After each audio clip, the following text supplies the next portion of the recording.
नमस्कार मित्रांनो, कसे आहात? चॅनलवर परत एकदा तुमचं स्वागत आहे. आज मी एक अशा माणसाबद्दल बोलणार आहे, ज्याने शून्यातून विश्व निर्माण केलं. ज्याने स्वतःवर झालेल्या प्रत्येक अन्यायाला शिक्षणाने उत्तर दिलं. आज आहे 14 एप्रिल, डॉक्टर बाबासाहेब आंबेडकर यांची जयंती. आणि आजचा हा व्लॉग मी पूर्ण डेडिकेशनने त्यांच्यासाठी बनवला आहे. व्हिडिओ शेवटपर्यंत बघा, कारण एक फॅक्ट सांगणार आहे जे तुम्हाला जिन्युइनली शॉक करेल. तर मित्रांनो, 14 एप्रिल 1891 मध्य प्रदेशातल्या मऊ या छोट्याशा गावात एक मुलगा जन्माला आला. त्याचं नाव होतं भीमराव रामजी आंबेडकर. घर होतं महार जातीचं.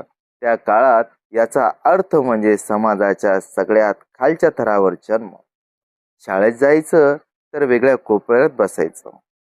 पाणी स्वतःच आणायचं, कारण शिपाई त्यांना माठ शिव द्यायचा नाही. जरा इमॅजिन करा, शाळेत जाण्यासाठी हिंमत करायची आणि तिकडे गेल्यावर असं ट्रीट व्हायचं.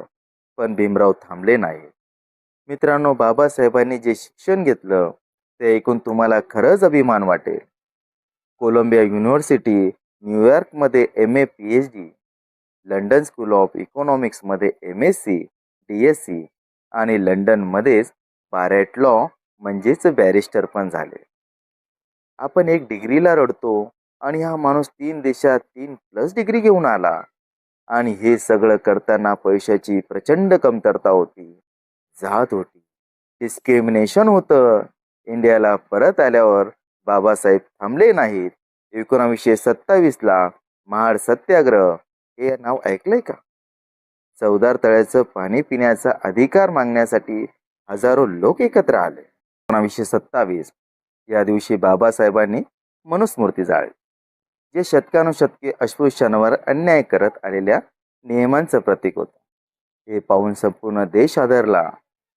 मूकनायक वृत्तपत्र त्यांनी सुरू केलं, स्वतःच्या लोकांचा आवाज बनण्यासाठी. आज आपण सोशल मीडियावर फ्रीली बोलतो, त्यांनी तेव्हा छापखाना चालवला, जीव धोक्यात घालो.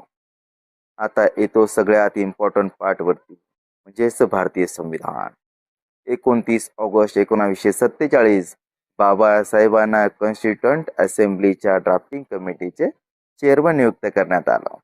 म्हणजे भारताचं संविधान लिहिण्याची जबाबदारी त्यांच्यावर.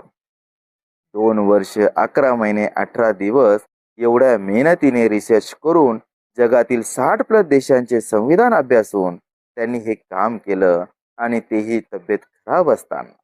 10 ऑक्टोबर 1956 नागपूर दीक्षाभूमी. हा दिवस भारताच्या इतिहासात कायमचा कोरला गेला. बाबासाहेब आंबेडकरांनी बौद्ध धर्म स्वीकारला आणि त्यांच्यासोबत 5 लाखाहून अधिक अनुयायांनी एकाच दिवशी धर्मांतर केलं. इतिहासातील सर्वात मोठं मास कन्व्हर्जन. त्यांनी सांगितलं, मी हिंदू म्हणून जन्मलो, पण हिंदू म्हणून मरणार नाही. हे ऐकून मन जड होतं. किती वेदना असेल त्यामागे. आणि फक्त 6 आठवड्यानंतर 6 डिसेंबर 1956 रोजी महापरिनिर्वाण. मित्रांनो, बाबासाहेबांनी जे दिलं ते फक्त एका समाजासाठी नव्हतं, ते सगळ्यांसाठी होतं. आर्टिकल 17 अस्पृश्यता संपली. आर्टिकल 21 जगण्याचा अधिकार दिला. आर्टिकल 32 न्याय मागण्याचा अधिकार. हे सगळे बाबासाहेबांनी दिलेले आहेत. आता तो शॉक करणारा फॅक्ट, बाबासाहेबांनी 32+ पुस्तके लिहिली, 64,000+ पेजेसपेक्षा जास्त टेक्स्ट. ते जगातील सर्वाधिक शिक्षित नेत्यांपैकी एक होते, पण त्यांना स्वतःच्या देशात पाणी प्यायलाही संघर्ष करावा लागला. मित्रांनो, बाबासाहेबांनी एक गोष्ट वारंवार सांगितली, एज्युकेट, ॲजिटेट आणि ऑर्गनाइज.